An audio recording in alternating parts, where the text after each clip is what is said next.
So Greg and I are talking about gainful employment disclosures today, and we need this. All right, welcome. It's great to have you here. I'll add my welcome to that of Cynthia. We're going to talk about the disclosures for this upcoming year and some of the things that have changed, what to expect when the new template comes out. We should say at the very outset that unlike in previous years, we do not have the template out yet. So the template which is out there right now, the one that's extant, is not the proper one to use. So nobody should be at this point going in and using that template to do their disclosures, because that is last year's template, not this year's. The estimate for when this one will be out, Cynthia? Sometime this winter. Sometime this winter. We will let you know about the deadline dates when that occurs. So just be aware of that, and don't think that we're using the same template again this year, because we're not. Required disclosures for this year. You see here a list of disclosures. You see some of them are in a black font, some are in green. The ones that are in green are the new ones for this upcoming year. Many of the disclosure requirements that you see here are the same as they've been in the past, but we do have some new disclosures we're going to require for this year. You'll recall the way the regulation is set up, it does list a number of disclosures. We're not limited to those, so we do have some flexibility in what we require for disclosures every year. We are required to put out a Federal Register informing you of what those will be. And we have done that. There's been a 60-day comment period, and we looked at those comments, made some changes based on those comments. It is now in a 30-day comment period, which is scheduled to end December 23rd, I believe. But we don't expect a lot of additional changes based on this 30-day comment period. So sometime this winter, but after December 23rd, we'll be putting out the new disclosure template.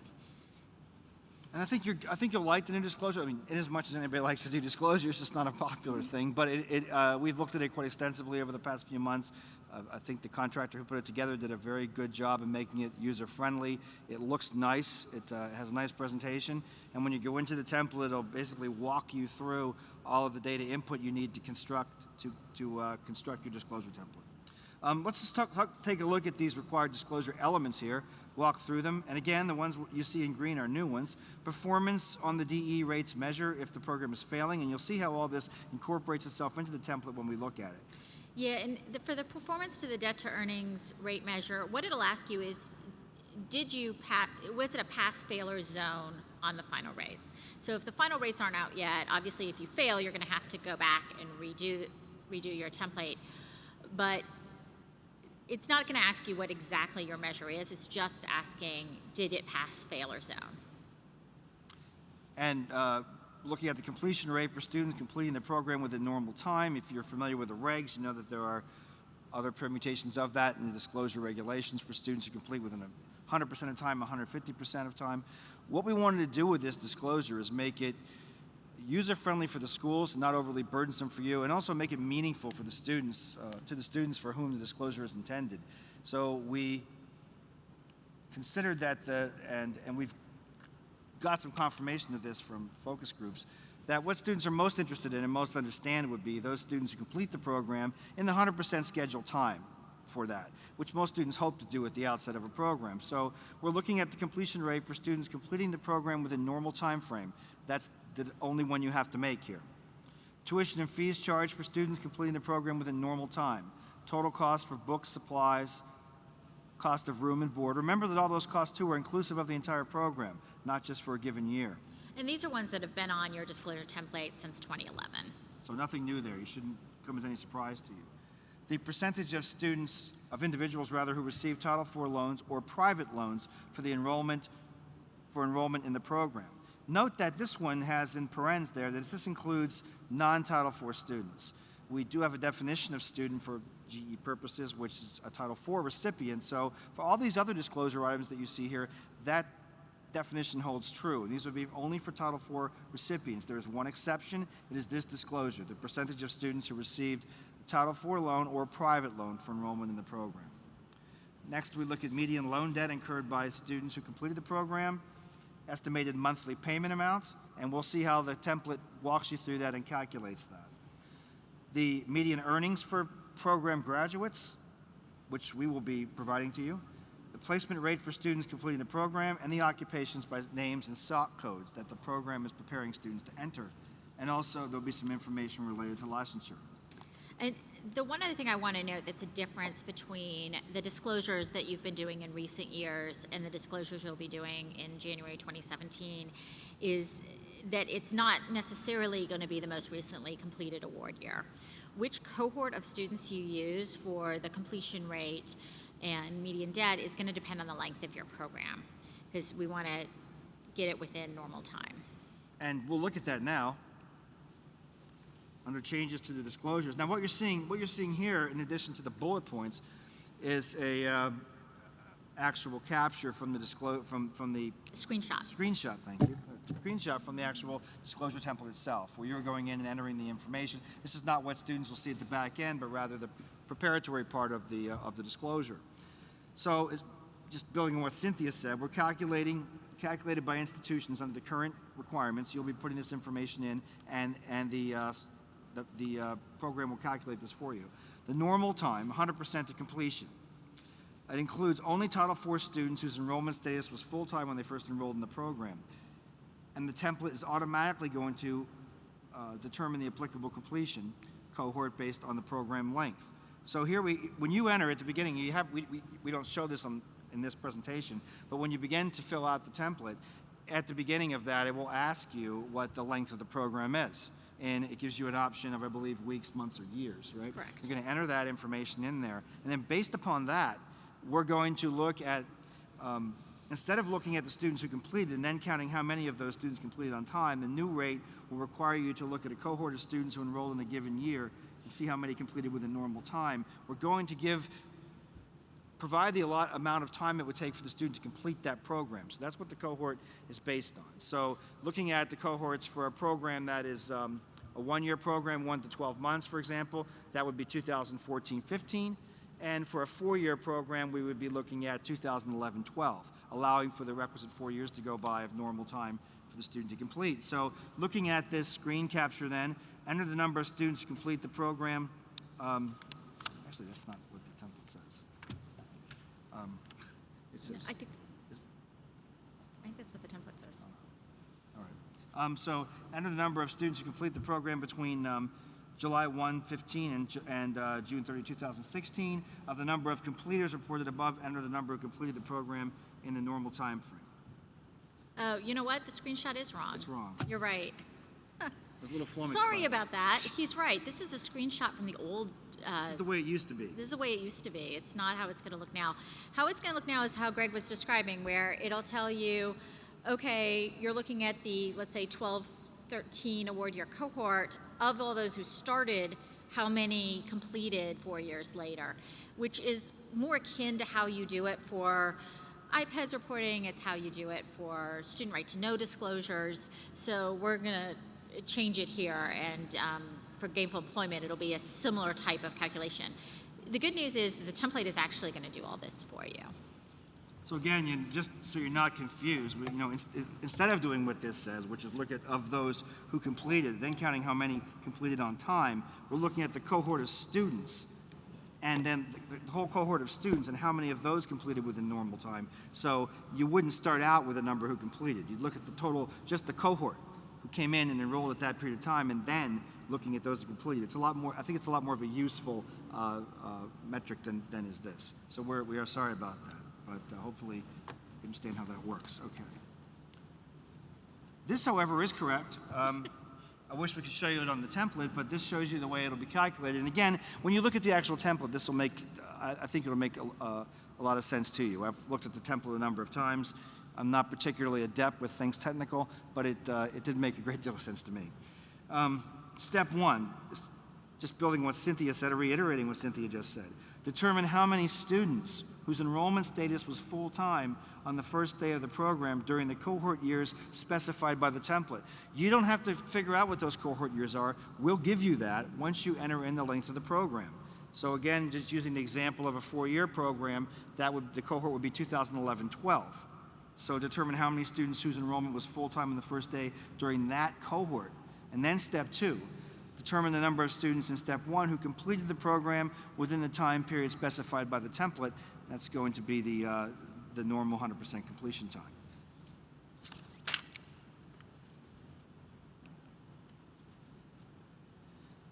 Let's move on to a discussion of median debt and how the template will calculate that for you. The median debt metric is going to be calculated by the institution. Same as it is currently. Same as it is right now. However, instead of calculating 3 different medians, one for institutional debt, one for private, one for Title IV, you only need to do one for total debt. And the total debt is going to be the sum of the institutional, private, and Title IV debt. So you can look at here how the template will automatically do this. And as Cynthia said, we're using that similar cohort. Let's go up and look at the screen capture. Of the 175 students, this is just dummy information we entered there, who completed the program within normal time, enter the median cumulative debt for all Title IV students, including private, institutional, federal student loan debt for students who completed, received Title IV at any point during attendance in the program, and then enter the applicable interest rate used by the U.S. Department of Education for that. And that's 6.8% this year. And we'll provide that to you when we come out with a deadline for the template, but it will be 6.8%. So if you enter that information, you should see there below, based on the information above, the typical graduate pays X amount of money per month in student loans based on the interest rate of 6.8%. That will automatically be calculated for disclosure once you enter that information. And I will note that for the debt, it's the total debt that the student took out for the program. So it's not just 1 year of the program, it's not just how much they owed at the end, except institutional debt is how much they owed at the end. But for Title IV debt and private loans, it's the total amount that they took out for the full length of the program. It's important to keep in mind, especially when you go from when you're going a program that's multiple years. In fact, when I was working with the data, just putting dummy data in, I was thinking of the cost of a 4-year program for 1 year, and I failed to consider that, oh, this has to be for the entire amount of time. So it would be an easy mistake to make. So be certain that it's for the entire length of the program. So now we're going to talk about a few of the new disclosures for 2017. These are things that you haven't been doing since the 2011 disclosures. And one of the new ones is the performance on the debt to earnings measure. Okay, let's take a look at that then, and you'll see here that the performance on the debt to earnings DE rates measure. If the program fails, you'll have a notice of determination provided by the department, and the template is going to have to be updated within 30 days of receiving that final determination. Because when you fill out the template, you likely won't have that information. If you fail, you're going to have to put that in there. The first metric is your performance on the debt to earnings rates measure. So you can see here, just going back and reviewing what those pass, zone, and fail rates are, you can see them there. A pass rate would be an annual debt to earnings rate of less than 8%, or the discretionary debt to earnings rate is less than 20%. The zone is an annual debt to earnings rate that is between 8% and 12% for debt to earnings, or discretionary debt to earnings rate of between 20 and 30%, and you fail if the annual debt to earnings rate is greater than 12 and the discretionary debt to earnings greater than 30%. And then it gives you the option there, select this program's most recently issued final debt to earnings rate measure, and you indicate whether that's pass, fail, or the zone. And I guess initially you put a final rate has not been issued for this program, right? Because we won't. No, a final determination has not been issued for the program is for ones that are too small or too new. So if they're too new, you have to do this even if you haven't had any students graduate from the program. You still have to do a disclosure template. There's just some not available or not applicable things that you put in here. So this is one where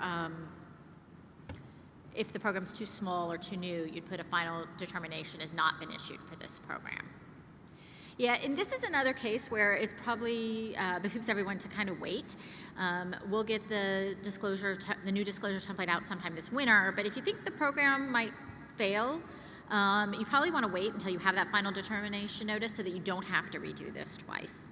And the deadline will be, as Jeff mentioned in the federal update, the deadline is going to be moved a little bit, so it's probably not going to, it's going to be sometime after January 31st, because we want to give you a full 30 days at least in order to fill this out. And we should have the final determinations are coming out in January. So the timing will work out so that if you wait till after you have your final determinations, you'll still have time to do your disclosure templates. Okay, let's next talk about median earnings. This is one we're actually going to provide for you. So this will be department provided information. And this is mean earnings for program graduates. Remember that when we do the actual calculation of the DE rates, we are only looking at completers when we do that. So the median earnings we're going to provide for you will be of Title IV graduates. And we've actually already provided this. This was in their SAIG mailboxes, but it's also on the FSA Data Center. So if it's not there on the FSA Data Center, there's a big spreadsheet. It's the median earnings, and if it's not there, then you wouldn't put it here. You'd click the department has not provided earnings data for this program. Also note that if you have fewer than 10 completers, you're going to select the department has not provided earnings data for the program, because we will not provide that data if there are fewer than 10 completers. And you would indicate that on this portion of disclosure. And just to give you an idea of what we're doing here, because you don't see the final thing, is you're going in and entering this information, and you're building a disclosure that in the end will be complete and there for you to post with all this information. So as you enter this, it's building up that disclosure for you. So if you have a submitted alternative earnings appeal, and remember you're able to do that, you need to select that option when creating your template. You must continue to disclose the earnings data provided by the department, because that's what we based your calculations on. Remember, we're basing them on that Social Security data. The alternate earnings is an appeal, so that would come as an appeal to that. You're going to have to put the rate we gave you, or the earnings, on there, and then until your earnings appeal has been accepted. If the department has accepted your appeal, you can update your template to disclose those earnings as part of the appeal. Okay. Next, we're taking a look at information required, or rather related to state licensure requirements. This is the last new item of information and is related to state licensure. Under the GE rule, you are required to disclose whether your program meets the licensure requirements in each state in the Metropolitan Statistical Area, or MSA, where your program is located. If you have requirements for who is eligible to sit for the state licensure exam, you need to specify whether the program satisfies all the educational prerequisites for a student to qualify to sit for that licensure test in that state. So, for example, if your program's in Washington, D.C., you'll need to disclose whether the program meets requirements for D.C., as well as Virginia and Maryland, because those are all in the MSA. All of these states are in that metropolitan area. If there's only one state in your MSA, you only need to provide the information for the state where it is offered. If you are aware of whether the program meets or does not meet the requirement in any other state, you are required to provide that information here as well. Yeah, so for example, that program that's offered in DC, you're required to do Maryland, Virginia, but then as well as DC, but then let's say you happen to know that it also meets the requirements in Pennsylvania, and so you'd put that on the disclosure template as well. So now we're just going to move into a refresher of the other items that are on the disclosure form. These are not new. These are ones with which you should be familiar. However, the format, the format is a bit different than in previous years, but the information is the same. So first we'll take a look at placement rates. As you know, you are required to report a placement rate if your state authorizing agency or an accreditor requires you to report one. If both your state authorizing agency and your accreditor require that you report a placement rate, you're going to have to disclose that for both on the template. For occupations, we remind you should choose the most appropriate SOC code that corresponds with the SIP code of the program. You shouldn't add a SIP code manually into the template unless there's absolutely no match on the crosswalk for the CIP.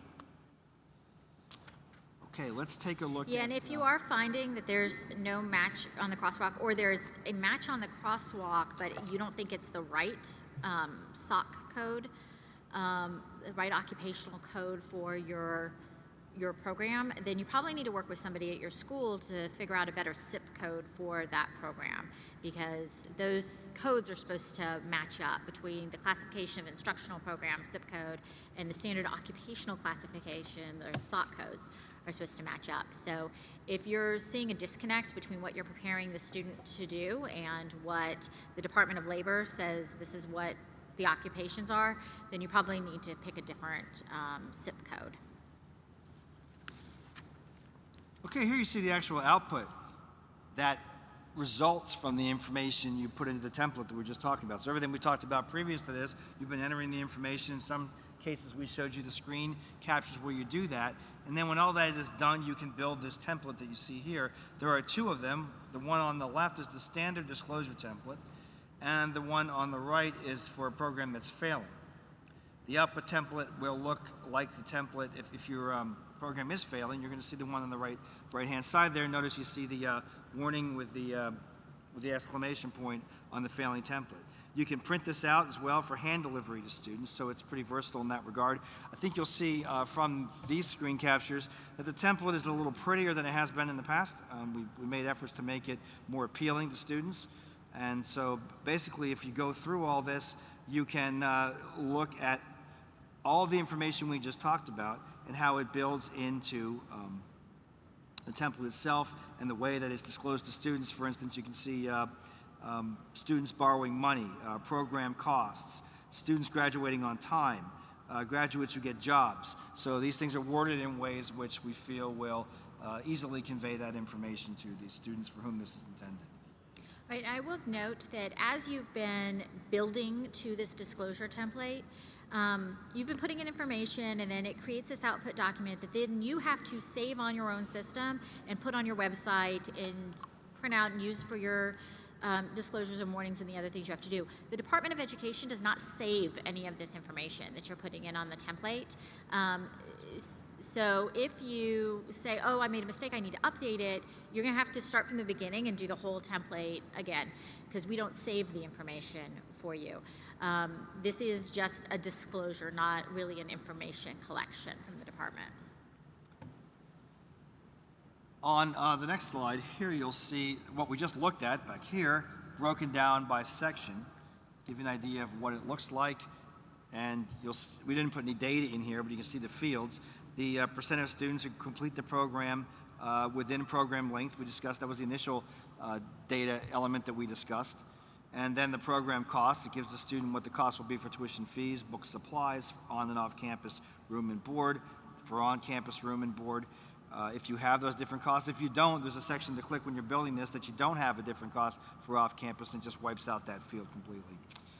So here you're building the costs. Remember, going back to what Cynthia said before, these represent costs for the entire program, not just for tuition and fees, but books and supplies, and also room and board expenses. In the entire program, not just 1 year of the program, if it's a multi-year program. You also have other costs, which and the template has an area when you're building it to go in. Is like you click on it, it's other costs. If there are other costs you want to disclose, you can do that as well.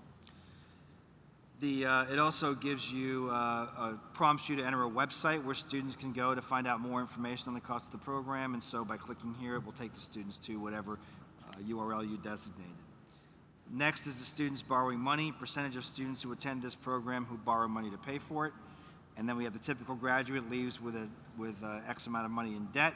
And then we have the typical graduate pays X amount per month. We saw how that was calculated. And right, and that's one of the things that the template calculated for you when you were going in and putting in the figures earlier.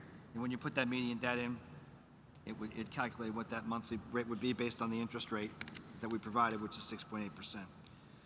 And then the typical graduate earns, that's the median income information, earnings information that we provide, that the department will provide for you. Here you see graduates who get jobs, the percentage of program graduates who got jobs according to the state placement rate, if you have such a placement rate, and the percentage according to the accreditor job placement rate, if there is such a placement rate. If you don't have, if neither of those are required, then when you build the template, it has a box you can click there to show that you don't have placement rates that are required by either the state or the accreditor. Program graduates are employed in the following fields. And so it gives you those occupations for which the program prepares students for employment. And then the last one we talked about, licensure requirements. This program meets the licensure requirements and it gives the states. So if using that metropolitan statistical area for Washington, D.C. would be D.C., D.C. and Delaware, D.C., Maryland, and Virginia. And then the last thing on here is talks about some additional information. It has the date created. So the date created is when you did your template. That should be within a year. Obviously, the ones you have now also have a date created on there. They might end up, because we're going to delay putting out the template by a little bit this time around in order to make the changes that we're talking about here. That might get a little bit old, a little bit longer than a year, but you should be well aware, our program compliance folks are well aware of this and will not be knocking down your door because your template is a month old. So it'll all work out okay. But this also tells students, as well as telling our program reviewers, how old this data is. So if it's 2 or 3 years old, it's going to be a problem. If it's this year in particular, it should be updated annually. But this year, if it's 13 months, it's going to end up being okay as long as it's renewed by whatever the deadline is, which we will tell you guys in an electronic announcement later. Okay, on this next slide, you'll see something. This looks fairly familiar. It looks just like the template we looked at previously, only there is a difference. This is what will appear for a program which is failing. Remember, initially we looked at the two output documents, one on the left, standard one on the right, the failing one. This is a more detailed look at what happens if the program is failing. You'll note the warning at the top. This program has not passed standards established by the U.S. Department of Education. The department based these standards on the amounts students borrow for enrollment in this program and reported earnings. And so it gives the students a heads up there about the fact that the program did not pass. And then you see the same information provided before. So this is just that information on a template where the program did not pass. Right, and what the regulations actually say regard to this is that you have to have these student warnings if the program is within 1 year of possibly becoming ineligible. So if you had a fail for this first year, then you're within 1 year of possibly becoming ineligible, because if you failed the second year. For a zone, you have 4 years. And so if you have a zone, you're not going to get this warning this year. Now, after you've had 3 years of zone scores, then you might also have a warning such as this on your disclosure template. But again, this year, it's only failing programs that are going to have this warning language. A couple things to keep in mind here as we just walk through the logistics of displaying your template. If you're offering a program and it is in multiple lengths, you are required to post a separate disclosure template for each length of that program. So you might have a program which is, one which is a cosmetology program, for instance, but one which you might refer to as a part-time program, where the students go fewer hours per week, and so therefore that program is going to be a longer in terms of calendar time. We would want you to, or require you actually, to have 2 separate disclosures treating those programs as separate programs. And this is a change from what was in the reg previously. Previously, we encouraged you to do it for different lengths, particularly if it was a significant difference. So in the new regs that go into effect in January, it's required that you have separate disclosures for those different lengths of a program. The next bullet there is, this is not required, but we suggest you do it. We would encourage you to do it. If you offer multiple programs with the same CIP code and credential level, we would like you to consider disclosing on separate templates if there is a significant difference in tuition and fees, costs, or placement rate calculations. Because the whole purpose of this is to give students information which is as accurate as possible. So although you're not required to do that, we would like you to do that if there is a significant difference. Talk about the availability of the template, pretty much direct from the regulations, what you are required to do with respect to this template. You are required to maintain the template on websites and in promotional materials. If you are unable to provide the template itself, you have to provide a link to the template that is prominent, readily accessible, clear, conspicuous, and direct. And of course, anytime we talk about these kinds of things, what constitutes clear and conspicuous and direct, there always enters into this a certain reasonable person test. I think we want to be reasonable, but on the other hand, if our reviewers see that you appear to be purposefully placing this in an area to make it obscure or obfuscate, then we would definitely make mention of that. Right, and that has been true since the 2011 regs, is that you've been required to put your template someplace that is clear, conspicuous, and readily accessible. Promotional materials as well need to include the template, and that would be invitations, ads, catalogs, social media, etc., that mention or otherwise refer to a GE program. So on any of these mediums where you have the GE program referred to, we want you to place the template. It might not be feasible to include the template, especially like on a social media post or something like that. If that's the case, then you need to include a clear link to it, conspicuous, and explain what's available on that web page. And I will mention that you need to make sure that you maintain and have your old template up on your website, that it remains in your promotional materials, that all that is still available to students until such time as the new template, until you do the new template. So you can't take it down and then wait for us. You need to have the old template on your website in your promotional materials until you do the new one. Should the program fail, let's take a look at the warnings. Cynthia referred to the warnings that are required to be posted.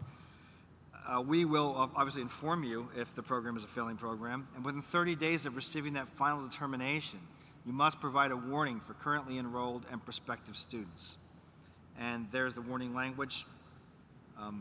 We may change that warning language. If we do, we will let you know of what that text has to be. But you would be required to state this warning language to all current and all prospective students. Here is the warning to enrolled students and what they must do.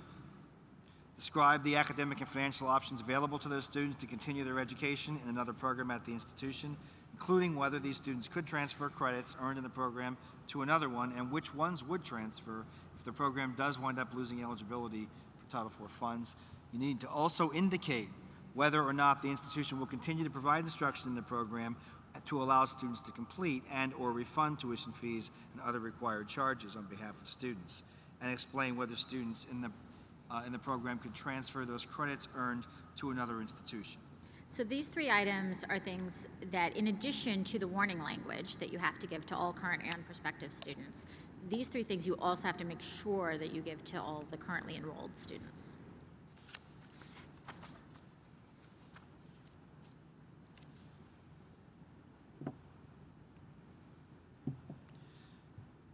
Let's talk about the ways to give the warnings to students. You can deliver the warnings to students by, and these are for enrolled students, by hand delivering the warning as a separate document to the student individually or as part of a group presentation, or sending the warning to the student's primary email address. So those are your options. You can give them to the student individually when they come to meet with you somehow, or you could do it in a group and hand these to the students, or you would have to send it to the student's primary email address.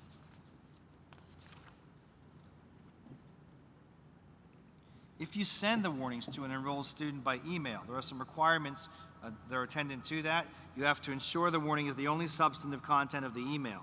So it can't be buried in other information that you're giving to the student as an aside or just included in there somewhere. It has to be the only substantive comment in there. You have to receive electronic or other written acknowledgement from the student that the student has received the email. And so that, obviously there's no real way of ever telling if someone actually read something, but that they actually received the email.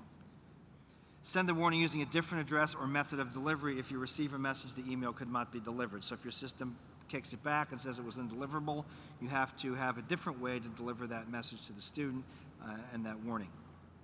You need to maintain records of your efforts to provide the warnings required in this case. Right, and even if you don't go the email route and do either a group presentation or provide the students individually the student warnings, you need to maintain documentation of how and when and where the students receive these warnings. So you just maintain that documentation. So we talked about enrolled students. Let's talk about how you deliver the warning to prospective students. So this would be for a failing program. You do have some options for providing the warning to your prospective students. Again, you can hand deliver the warning as a separate document to the prospective students or third party individually or as part of a group presentation. You can send the warning to the primary email address used to communicate with that prospective student. You can provide the prospective student a copy of the disclosure template that includes the student warning required by this section, or provide the warning orally to the student if the contact is by telephone.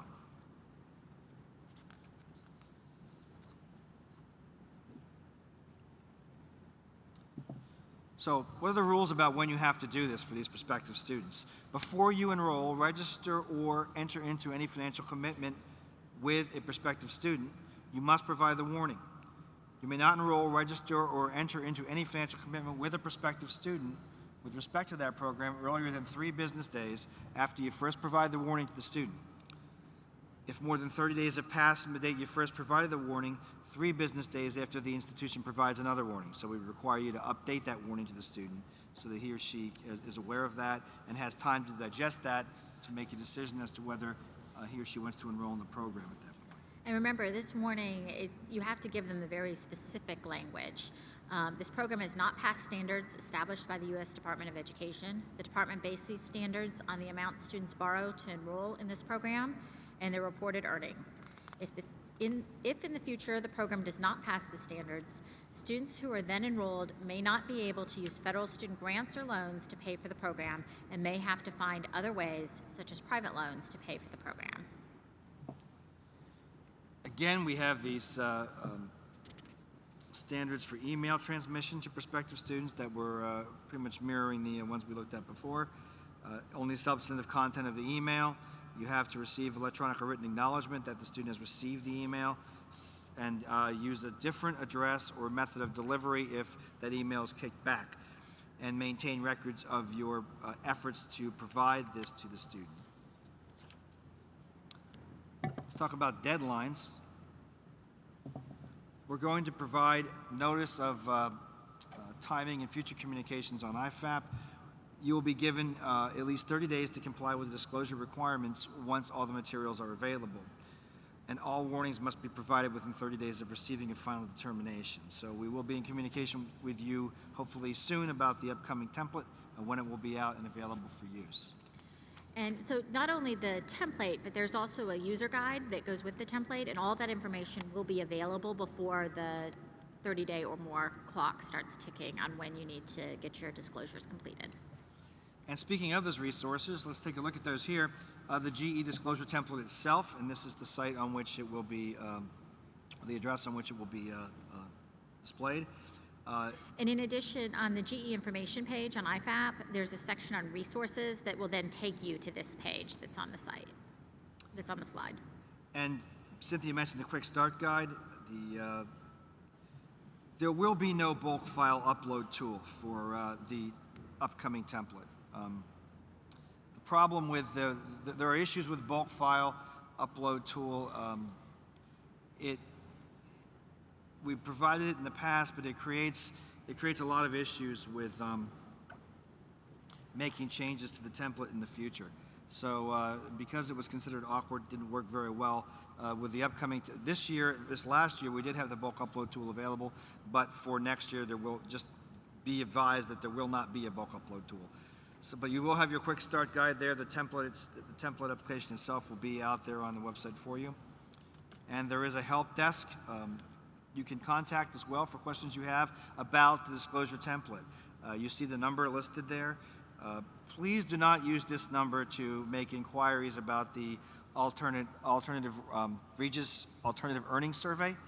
If you have questions about the earnings survey, we regret to say that we don't have any technical support available for that survey platform.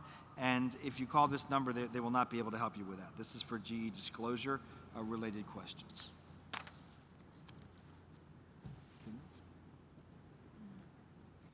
And so now we will take your questions. There are 3 microphones up here in the front, 1, 2, 3. And if you could say your name and the name of the school before you ask the question, that would be great. And Greg and I are happy to answer any questions that you may have.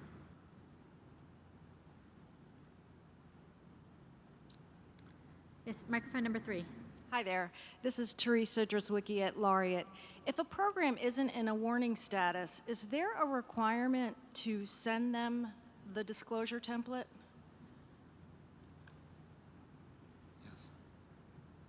You If saying it's not warning, if it's not in a warning status.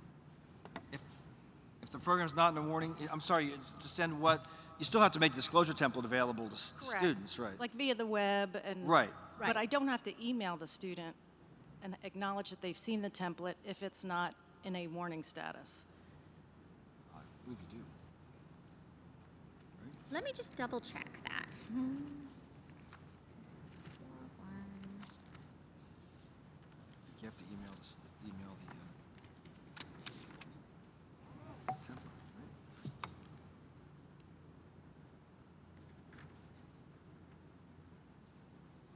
Hold on a moment.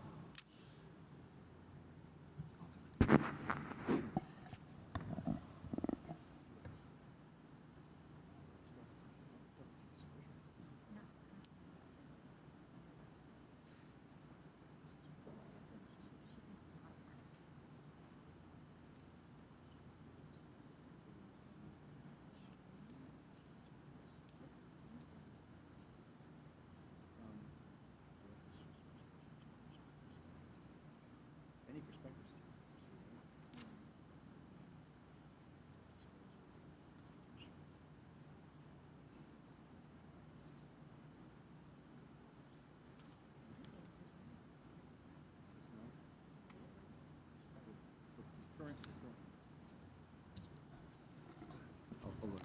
Okay, so we believe the answer is no. So if you have a warning that's required because the program failed, then you absolutely have to provide it to current enrolled students. But if you're not under a warning status, then you would have to provide the disclosure template on your website, but you don't have to like email it directly to your currently enrolled students or keep records of who saw it or any of that. Or prospective students. I think you do have to provide the disclosure template to prospective students. There isn't like a waiting period before they can enroll and that sort of stuff. That only applies for the warnings, but you still have to provide it. And Greg's double checking our regs right now. All right, let's take the next question while he continues to search for that. Okay, thank you. I'm sure you answered this during the presentation, and I just got a little confused.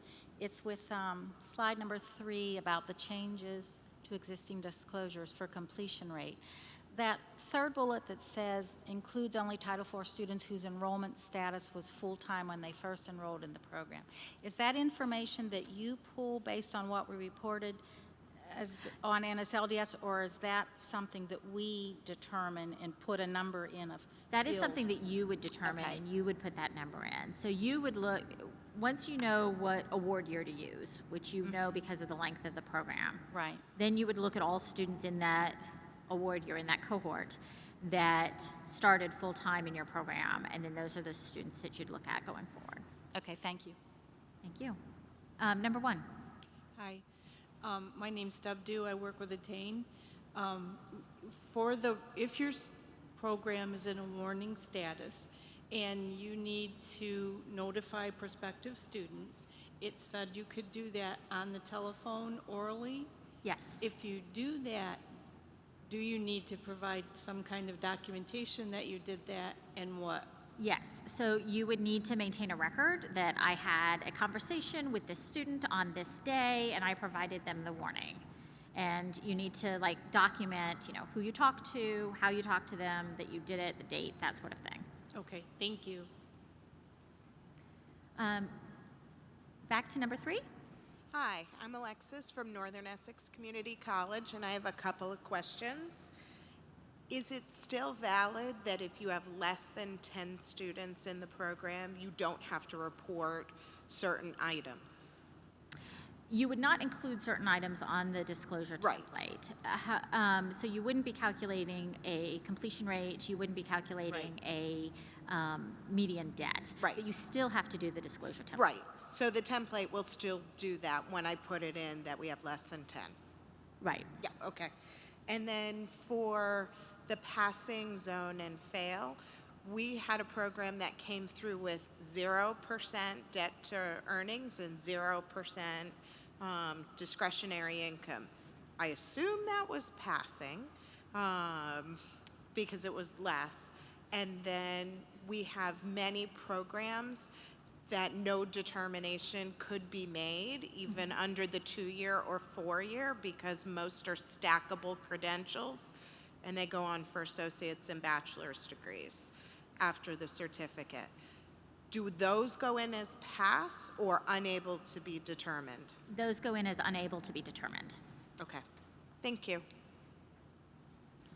Number 2. Hi, my question was very similar to hers in terms of less than 10 participants or a minimum number. If we're looking at full-time starters, would people then that are less than full-time count as, like say we have 20 starters, but only 10 of them or 9 of them are full-time? Does that then put it into the less than the minimum requirement? For the completion rate, yes, it would. Then you'd have less, but again, you'd still do the disclosure template. Right. You would just, you wouldn't have a completion rate posted on it in order to protect the privacy of the students. And 10 is the number that the statisticians have told us is the minimum that we want to use in order to protect the privacy of any individual student. Right, and would it be 10 full-time? Full-time start. Okay, thank you. Yes, ma'am, number 1. Yes, I have Vanessa Richmond, Porter and Chester Institute.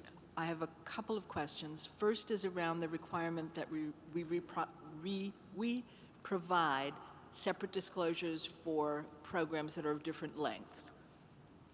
Okay? We do have programs like that, but the longer program, there are no students who are in it full time. So what would we do in regard to a graduation rate when there are no full-time students in that version of the program? And When the thing asks you how many students completed the program, or it asks you how many students you had in the program, and you would put a 0. Okay, so that means we would also not be reporting median loan debt for those students because we don't have any full-time students. Right, now if your program is designed as a part-time program, then, so it's within the normal time of the program. So if the program is, let's say, a 1-year program, then it's the students who are enrolled full-time designed to complete within that 1 year. If you have a program that's designed that students only go half-time and that it's a 2-year program, then those students are full-time for purposes of the disclosure template. It's now a 2-year program, and then you'd measure it by the 2-year, but the program is designed to be that way. And so those students would count. I'm trying to figure out how to articulate the difference between these two. So let's say it's designed as a 1-year full-time program, and most of the students take it that way, but you have a handful that for whatever reasons our day don't. students do that. Right, the day students do it that way, and maybe the night students don't. But if you have 2 separate programs, day and night, It's the exact same program, except it's taught at a slower pace in the evenings. then you have 2 different lengths of program, and you do 2 separate disclosure templates, and your night students would basically be a separate cohort. And we would still consider them full-time, even Yes. though they're not full-time for anything else. Correct, but they'd be full-time for this because they're full-time in terms of being able to complete the program within the time you've designated for it, which is the longer nighttime version of it. Okay, all right. Right? And- Right, that's because, Yeah. like, you're talking about, I mean, when you say nobody's full, you're saying you have a separate program, and in that program, you consider it to be a part-time program, right? It's one program. When you go during the day, you attend it a certain number of days a week, and Right. you complete it in a certain amount of time, and it's a full-time status. Right. When you go in the evenings, it's the exact same program, the same courses. They're taught at a slower pace, so it takes the students longer to complete. Right. And they're never full-time for anything because they're, only 6 or 9 credits. Right, and what we're saying, they're never full-time per enrollment status definition, they're not full-time. But as Cynthia pointed out, for purposes of this, we're looking at each, you consider what we're trying to tell students here. But, if a student's enrolled in that program, then we're looking at who's completed that program within 100% length of that, the published length of that program, which is going to be longer if they're going fewer number of hours per week. So for purposes of this, those students who are attending in that program would be full-time students in that separate program, even though that's not really the way you think of it on your campus. Could I recommend that you have some language around the template that informs schools of that, because it's not going to be clear to anybody just looking at the term Yeah, that we can says do that. full-time students. Right. But there would never be we'll a... look at that and also putting something in the user guide that helps explain that. Right. So you'd pretty much view it as two separate. And we've said that before. You can have. Oftentimes, schools will call those different programs. You know, we have an evening program and a daytime program. The evening one typically goes at a slower rate. Right, except they'll all get the same, they all get the same GE rate. They do all get the same GE Correct. rate because we just use zip code credential level and OPE ID for the rates and earnings and that sort of Right, thing. so you However, are, for disclosures, you get to separate right, it but out. you are, but now that you're combining the GE rates with the disclosures, as you move forward in this pattern, you're going to have a lot more discrepancies, because nowhere else do we split out those two groups of students, so things don't really match, like the median loan debt that we're reporting for that group of the day versus the evening. You're not going to have a separate median income, Right, you would not have a separate meeting. so you're starting to get discrepancies. Well, I think you're right, but I think you have to consider. I mean, the disclosures are for. I mean, the purpose of the disclosures. When you think about the student in that evening program, I mean, what would a prospective student want to know? They want to look at the rates for the students in what he considers to be or she considers to be his or her program of the students who complete within that normal time frame. So if you think about it in terms of what the disclosures are trying to convey to prospective students, though it seems like a little bit of a disconnect, I think it does make sense in that context. Right, and hopefully if it's the exact same program, it's just offered day and evening, hopefully the earnings aren't that different Yeah, but we don't know that. for students. So, number 2? Hi, I'm Marge Stimson from Academy of Hair Design in Springfield, Missouri. We are a clock hour school. We have a cosmetology program and a barber program. We have part-time and full-time, so 2 disclosures on that. One of my questions is, our part-time students all start in their basics. All of our programs have a basics. In those first 5 to 6 weeks, they all come full-time. We've had a question with, are they considered starting full-time and then switching to part-time, or are they considered part-time because the part-time program is set up as full-time basics?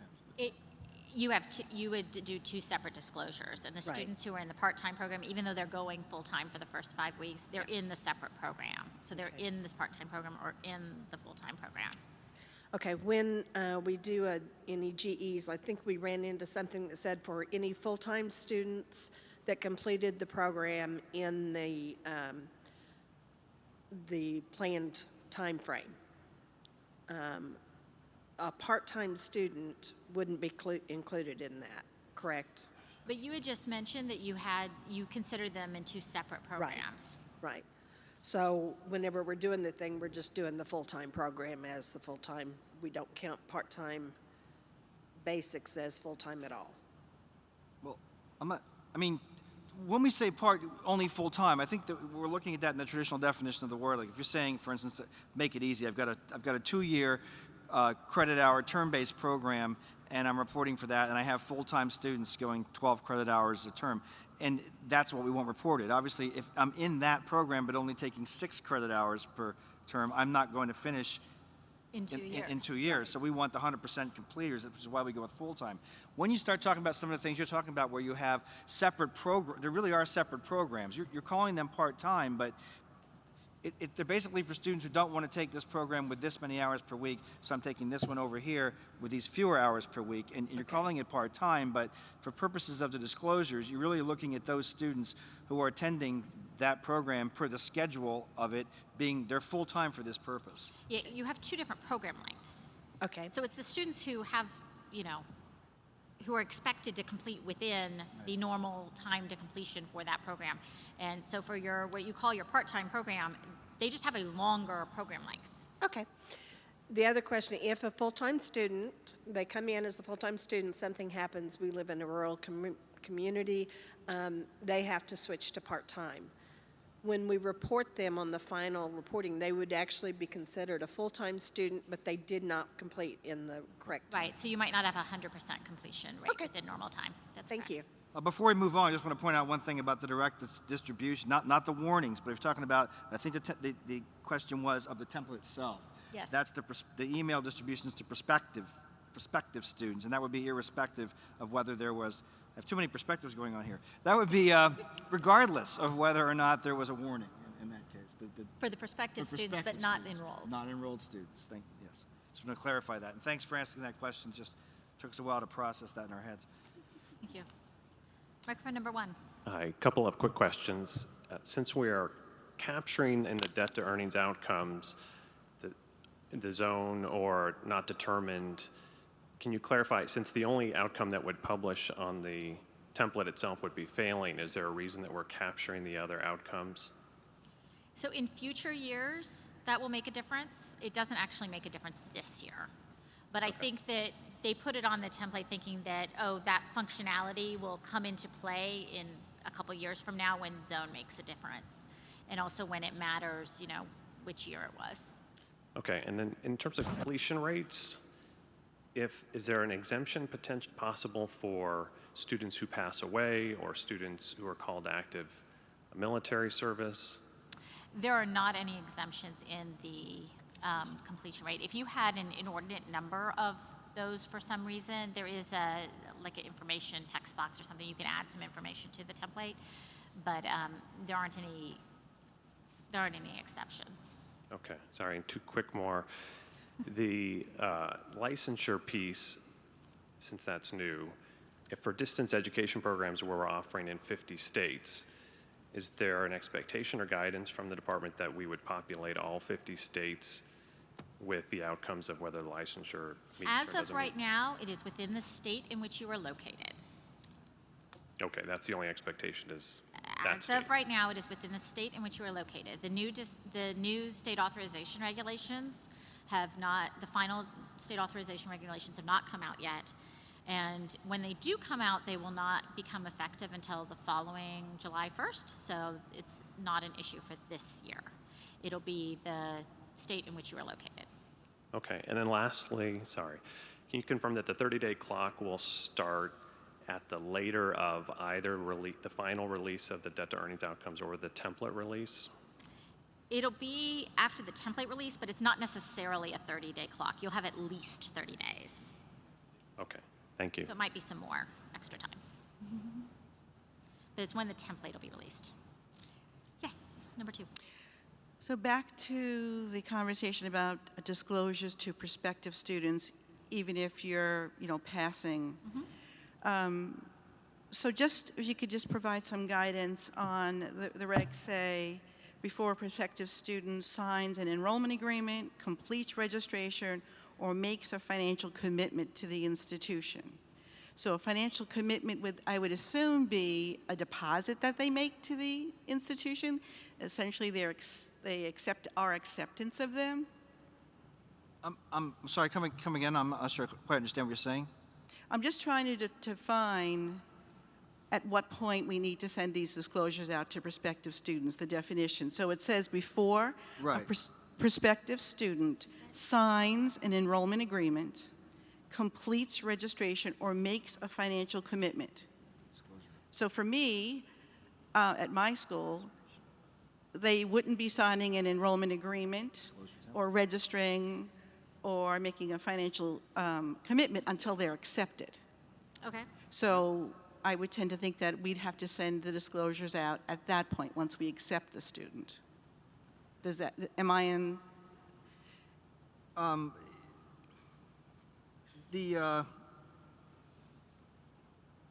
trying, okay, you should send it, so you're saying before you accept, basically, as long as it's before they sign, basically what we're trying to get at here is it has to be sent to students before they enter into any commitment with the institution.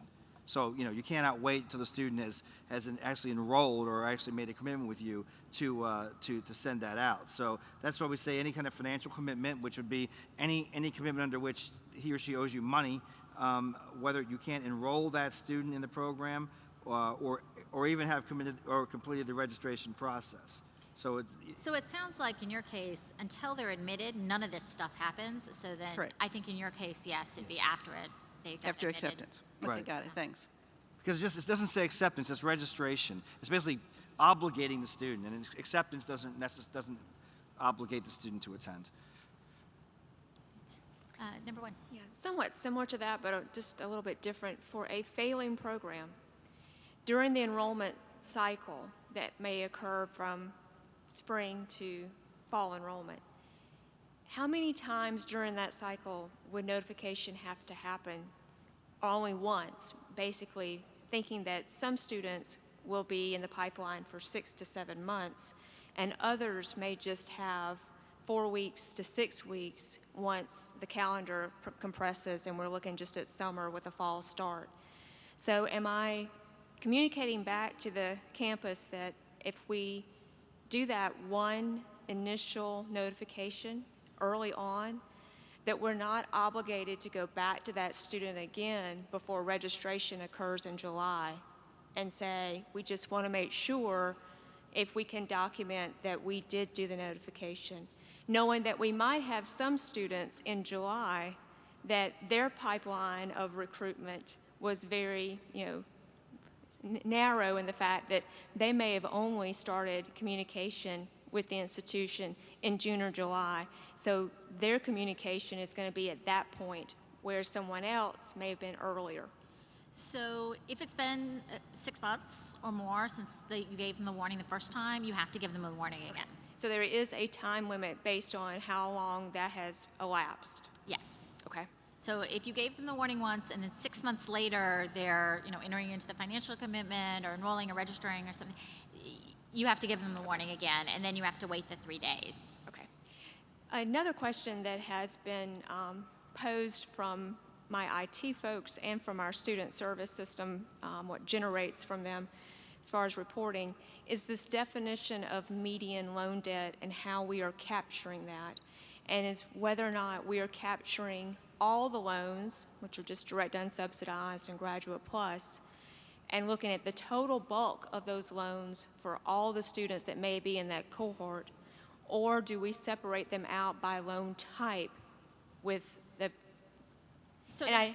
I just want some clarification on that too, because we've run it 3 different ways based on trying to define it from the regs, what the student system would actually provide, and what my IT gurus are actually, the mathematicians are trying to provide.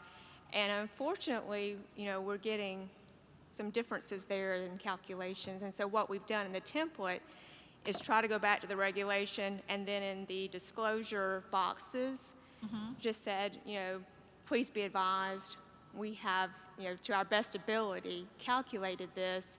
However, there may be some gray area there on how accurate we've been.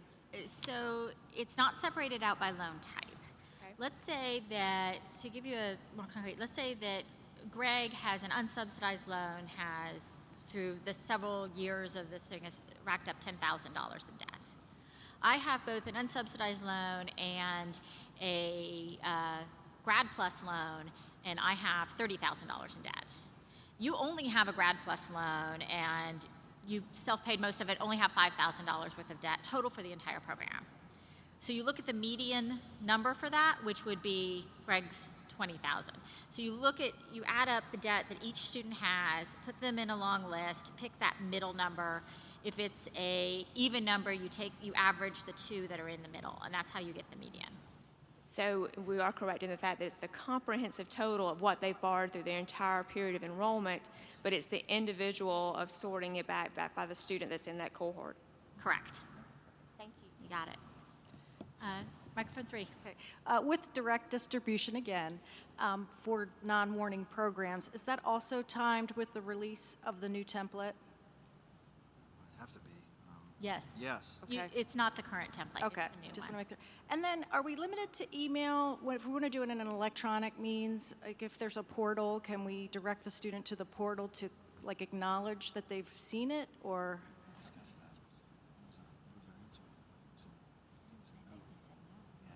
The reason we're discussing this is this came up last week in one of our calls about this. We knocked that around a little bit. And we determined that the intent was for the student to receive the actual template as part of the email, so that it would not be appropriate to simply direct the student to a site via that email. That the email, that because if you either you hand deliver it, so you give me the template and I have the template in front of me, or else if you email it, that's that's in the email, and that's the only substantive part of the email, is that actual template itself. So you would not be able, I think that's what we determined, you would not be able to use an email to simply direct the student to a site on where that was posted. The whole point in here is to the greatest extent possible. Of course, we can't make certain. You can't hold the student in a chair and stick it in front of his face, or her face. But to the greatest extent possible, to make certain the student gets it, and that there are no, additional steps you have to go through. Because let's face it, for a lot of students, I'm not saying it's the schools trying to obfuscate anything or hide anything. It probably would be easier just to send it out and say, go to this link. But a lot of students probably wouldn't bother to click. So that's one of the reasons we've gone with it this way. And that pretty much follows the text in the reg. You mentioned earlier that the median earnings were going to be provided by the department. Exactly how is that going to be coming to the schools? It already went to the schools. It went into your SAIG mailboxes, Okay. but it's also posted on the FSA Data Center. So if you go on IFAP, in the top right-hand corner, there's a link to the FSA Data Center. If you go under school information, I think it says Gainful Employment, you click on that, and the old 2011 rates are on there, but then there's also, the first part of the page is the earnings data, and there's a big spreadsheet that has the earnings data, Okay. and there it is. So if it's not there, then that's it. Okay. Thank you. Yes, ma'am. Hi, a couple of questions. One, I want to clarify the question that was asked back. If a student has been provided the notice, the 72-hour time frame has elapsed, and they entered into a financial arrangement at that time, then regardless of whether it's 3 or 6 months later when they start the program, you've already met the criteria, correct? You don't have to go back again and offer the disclosure, because the language states 72 hours before they enter into an arrangement, but it doesn't, I'm not aware that there is, As opposed to when they start. that there's an expiration date. So I have a high school senior who's going to enter into a failing program, and he apps with us in September of 2016. And he starts with us in September 2017. I provided the notice, we waited the 72, he signed his enrollment agreement. I'm not aware that you have to go back and provide another disclosure prior to him actually starting in class. Is that the case? He's reading the regs now. Okay. So you may not. This is for the delivery of warnings to prospective students. And this is what we call the special warning requirements Correct. for enrolling a prospective student. So it says an institution may not enroll, register, or enter into a financial commitment with a prospective student with respect to the program earlier than 3 business days after the institution first provides the student warning to the prospective student. So you can't do that. Or if more than 30 days have passed from the date the institution first provided the student warning to the prospective student, 3 business days after you provide another one. It says 30 days? Right. 30 days. Okay, this is for the warnings. Right. The one I thought was longer. It's warnings. But my point is, if Joe enrolls in September and we provided him the notice, we waited 72 hours, we went ahead and executed an enrollment agreement, Right. he is now an enrolled student. If he doesn't start until 6 months later, we're not obligated to go back and disclose to him again. We've already done that prior to him entering into a financial arrangement. So I just want to make absolutely certain that regardless of the time lapse, that there is no additional requirement to go back and provide another disclosure.